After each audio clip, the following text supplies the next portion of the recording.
حضور نے فرمایا جس نے رمضان کا ایک روزہ چھوڑ دیا زندگی بھر بھی روزے رکھے وہ فضیلت نہیں پا سکتا جو رمضان کا روزہ سے فضیلت اسے ملنی۔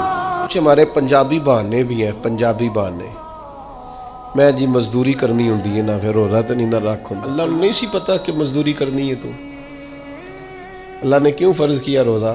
ہلکے سے لوگ بیمار ہوتے ہیں بالکل معمولی سے، کوئی ایسا عذر نہیں، روزہ چھوڑ دیتے ہیں۔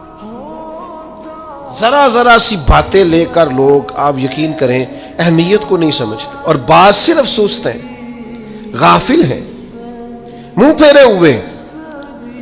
اگر یہ ایک حدیث سمجھ میں آ جائے نا، ترغیب و ترہیب میں اور دیگر کتب حدیث میں بھی موجود ہے، حضور نے فرمایا جس نے رمضان کا ایک روزہ چھوڑ دیا زندگی بھر بھی روزے رکھے وہ فضیلت نہیں پا سکتا جو رمضان کا روزہ سے فضیلت اسے ملنی۔ اتنی بڑی بات ہے، آپ اس کو سمجھ لیں، اتنی سعادت افروز روزے رمضان کے۔